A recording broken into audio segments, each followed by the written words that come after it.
Okay, my name is Richard Ellis and I am the Student Support Coordinator for grades 6 to 12. That's yeah, I've got the right numbers. And I'm also an Individuals and Societies teacher for grade 6 and Global Politics teacher for diploma years.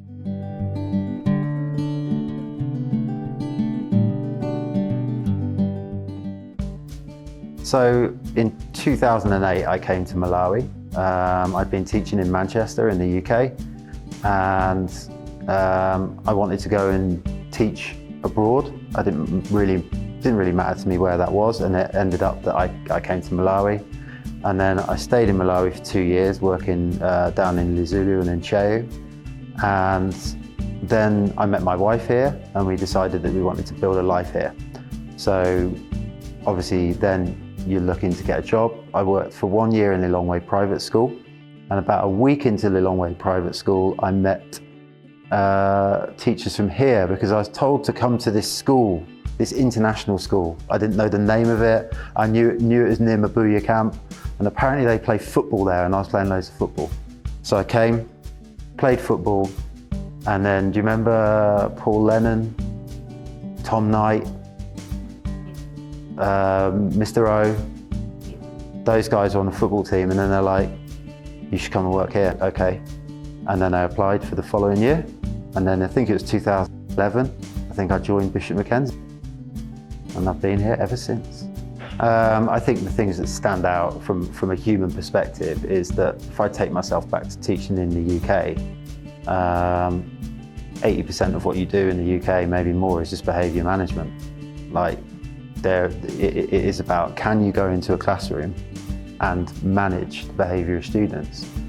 You walk into Bishop Mackenzie and you walk into classrooms where students are ready to learn, students are prepared to learn, students want to learn, and it completely changes the environment of what you're teaching in. And having, you know, when I was first a teacher in Manchester, the first few months were horrendous. Like, I just didn't want to go into work. It was like I was an absolute wreck because I knew that every day was just going to be, it was like a war. And then the first day you come in here, it's like, wow, I want to come in. The second day, the third day, the fourth day, you go away for a holiday, and like, it's not like, there's no dread coming back. You're just like, I want to come back. I want to be back in the classroom, looking forward to it, seeing the students.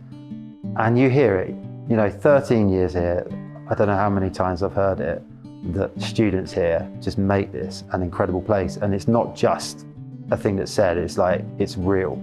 It's very real. You know, maybe I'll embarrass you guys a little bit. Like, Nafe, I remember teaching your class, and you were a big class in S11. I think there were 25 of you, which in that class was small. So, you know, it was a big class. I remember it was really like we were having to get chairs from other classrooms and whatnot. And I remember you in the corner. There was like Tom and people like that who were like, new teacher, like, you know, he's a bit strict, he's a bit serious. Like, I know, you know, the first few months were a bit rocky, but people like you, no matter what you thought of me, whether you liked me, didn't like me, you were such a constant in terms of like your behaviour, your commitment to what we were doing. And that kind of attitude slowly seeped through the class. And slowly but surely it became a different environment and a different class to teach. And then you see your journey. And then you see where you are now. And it's the same for you, Gloria. I still talk about you to students now because I remember, I don't know if you remember this, but I remember we did a year 8 assembly. I'd become the Services Action Coordinator at the time, and we'd been told, you've got to do an hour assembly, and we were given no time to do it. And I'm like, what? We've got to just like magic an assembly from nowhere? Yeah. And you raised your hand to be the presenter. And I was like, okay, cool. And then I remember the first time we went in and did a practice, and you were really, really nervous. You were shaking like a leaf. You were stumbling over your words, and I had a chat with you, and I was like, are you sure you want to do this? It's okay, we can look at someone else. And you were like, no, this is why I did it. Because I want to get over this hurdle. I want to get over my nervousness. I want to get over my capacity to not be able to present. And then you did that, and then you did the MUN, and that was a part, I know it's not the whole reason, but part of the reason why you did the MUN, you told me at the time, was like, I need to change this in myself. And those are highlights when you see that.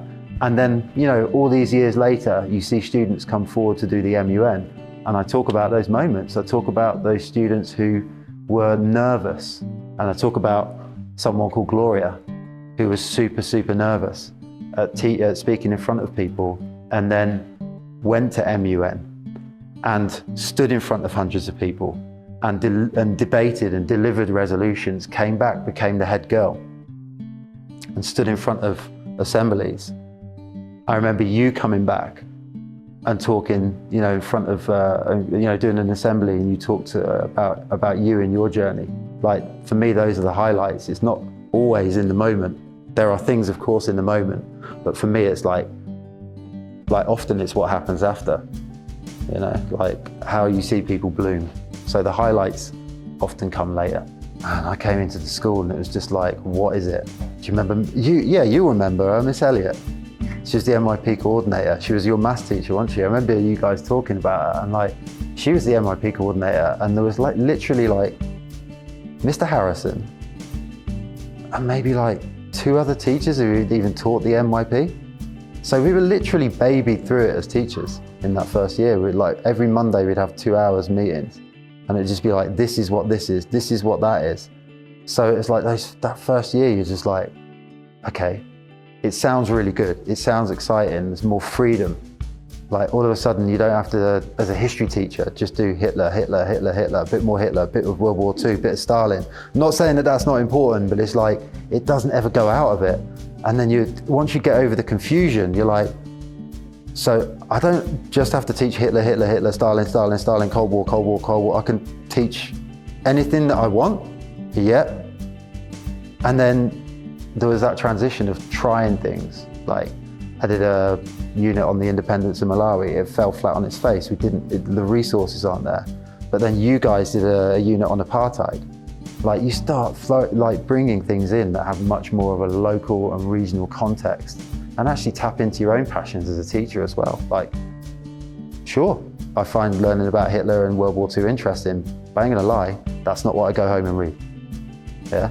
So those things, like that transition, you're all of a sudden being opened up to the fact that you can bring in different contexts that were much harder in the IGCSE to bring in. Yeah, I saw that question. Like, look, the students is definitely one. I've mentioned that. But bigger than the school, I love Malawi. Like, more and more and more. A lot of people, when they come here, it grinds them down. Like, you see people wanting to leave, the frustrations of this and that and the other. But I can honestly say, every year I've stayed here, I've loved Malawi more and more. And that you know, you can't just stay for a school. There has to be something more. I see my daughter come into school every day. She's happy. She wants to come to school. Is she the high flyer?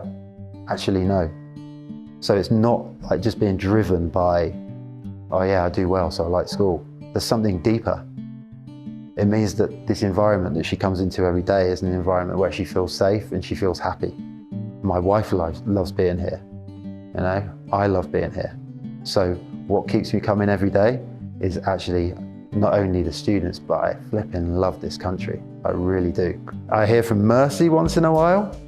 Like I said to you off camera, like, she sends me emails about things that I don't understand, but I do understand she's doing really, really well, and obviously really proud of her. Occasionally, hear from you, Nafi, once in a while. You won't know him, but there's a guy called Evan, who is after your time. Evan often messages me. He's becoming a teacher. Who else do I hear from? You know, you bump into people as well, you know? I'd love to reconnect with Tontozo. Haven't heard from her for a few years, but I used to get emails from her once in a while as well. I'm just going to take a slice, a thin slither of that question, and it won't answer it like anywhere near in its holistic sense. But one of the things that not came to me as in from me, but came from the students to me last year is that Bishop Mackenzie is great at celebrating diversity. One of the things that students want to see now is going beyond just a celebration of diversity and being able to talk about those prickly issues, race, gender, whatever it may be, etc., etc., etc. Create spaces to be able to do that. And one of the things that we're doing right now me and one of the other teachers, is we sit just over here on the condi, just out here on a Thursday lunchtime. And there's a couple of students that come along, and then others who walk by sometimes join us. And we're trying to create informal spaces where you can actually start to have those conversations. We've just brought it into the ECP, which you'll remember is the ASA program. And we're starting now to try and, you brought it in like just last week. So now students are joining a space where we can actually start to talk about these things. And I don't know where it's going to go. But what I like, and I hope, and I think it gives an example of the flexibility that you need and to move things, is like, it doesn't really have much of a form or a shape. Like, I want to know where it goes. It's like, and I don't know where it'll go. So things like that, I think, are moments that might be happening right now. It may lead to nothing. It may lead to something. I have no idea. And I like to say, it answers a slither of that question. But the school is in a constant state of change and flux because of the fact that it's a community that changes all the time in a world that changes all the time. So, yeah, and I think definitely teaches you resilience. Like, you know, I think about me as a teacher in the UK. If my projector had turned off in the UK, I wouldn't know what to do. Like, literally, the projector doesn't work. I'd just be like, my lesson's just completely gone.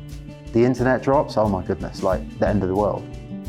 But here, within a community like this, like, and some people see it as a negative, I don't, I see it as a positive. You learn how to deal with roll with the punches, and that's just like in an international school. What's going on outside of the walls of our international school?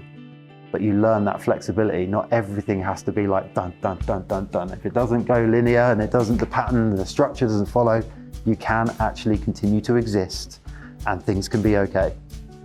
And I think that's something that I think the community brings to you. I don't know if that answers your question, but like, maybe.